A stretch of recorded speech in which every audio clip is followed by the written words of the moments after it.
پہ اگر کوئی چیز آسانی ہے تو آدمی خوشی خوشی چلا جائے، لیکن وہاں پر بھی اسی طرح کا ماحول کو سامنا کرنا ہے، اسی طرح کی پریشانیوں کو جھیلنا ہے۔ تو اس کے لیے بھی صحابہ کرام رضی اللہ عنہ اجمعین کو جب حکم ہوا تو ساری چیزوں کو چھوڑ کر چلے گئے۔ یہ ہجرت ہے، جو اپنے دین کے خاطر اپنے وطن کو چھوڑنا، دین کی وجہ سے اپنے گھر بار کو چھوڑنا، اس کو ہجرت کہتے ہیں۔ تو اسی ہجری سال سے ہمارے سال کا آغاز ہوتا ہے۔ تو ہم اس ہجرت کے ذریعے سے یہی ہم پیغام لینا ہے کہ ہجری سال جب آتا ہے تو ہمیں دین کے لیے قربانی دینے والا، اپنے اعمال کے لیے قربانی دینے والا، اپنی دعوت کے لیے قربانی دینے والے جذبہ پیدا کریں،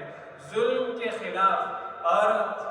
اس طرح بیکار چیزوں کے خلاف اپنے آپ کو کھڑا کرنے والا بنائیں۔ اس لیے یہی ہجری سال اور ہجرت کے واقعات اور اس میں جو واقعات پیش آئے ہیں، یہی ہمیں اس کی گواہی دیتی ہے، اسی چیز کو ہمیں اپنانا ہے۔ تو اسی طرح یہ محرم کا مہینہ جس میں اللہ تعالیٰ نے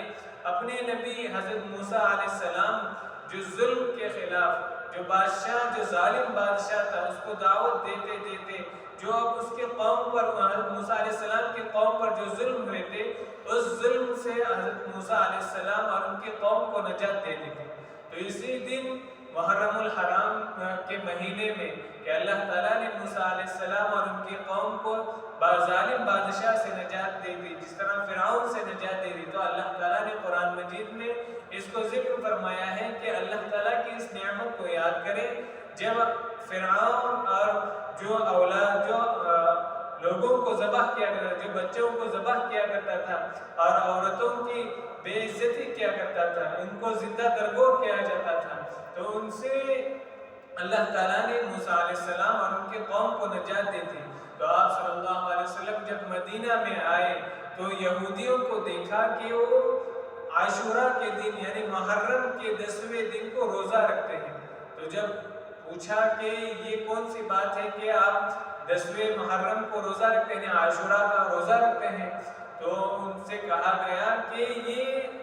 بہت نیک دن ہے کہ اللہ تعالیٰ نے اس میں موسیٰ علیہ السلام اور ان کی قوم کو نجات دلائی تھی۔ تو اسی طرح آپ صلی اللہ علیہ وسلم نے بیان فرمایا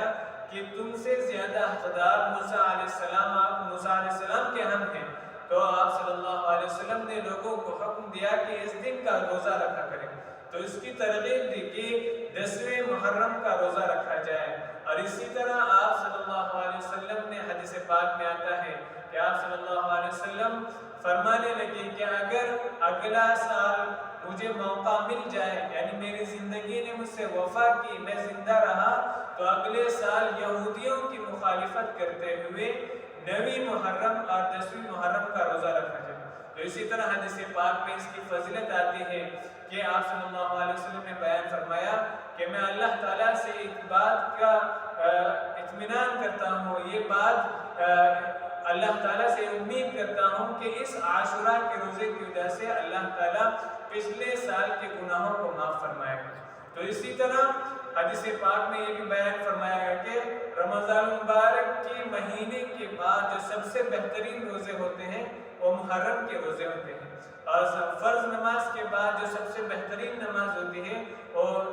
تہجد کی نماز ہوتی ہے۔ تو اس کے لیے اب یہ محرم کا مہینہ جو سال کا آغاز ہے، تو ہمیں ہجرت کے واقعے سے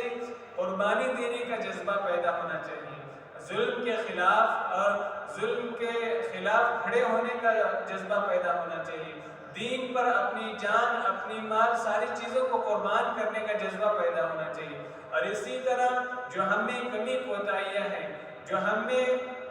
خرابیاں ہیں، ان چیزوں کو قربان کرنے کا جذبہ پیدا ہونا چاہیے۔ اسی طرح یہ محرم کا مہینہ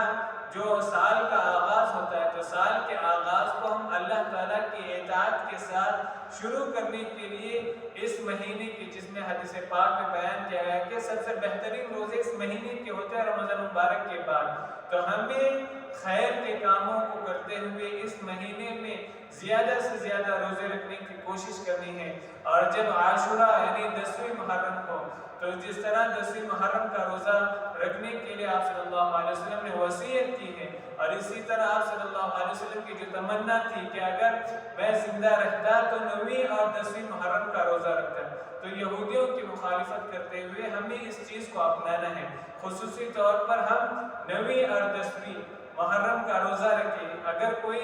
9 محرم کا روزہ نہ رکھ پایا تو 10 اور 11 کا روزہ رکھیں۔ تو یہ جس طرح حدیث پاک میں بیان کیا گیا ہے کہ اس روزے کی برکت کے وجہ سے اللہ تعالیٰ 1 سال کے گناہوں کو معاف فرماتے ہیں۔ تو اللہ تعالیٰ ہمیں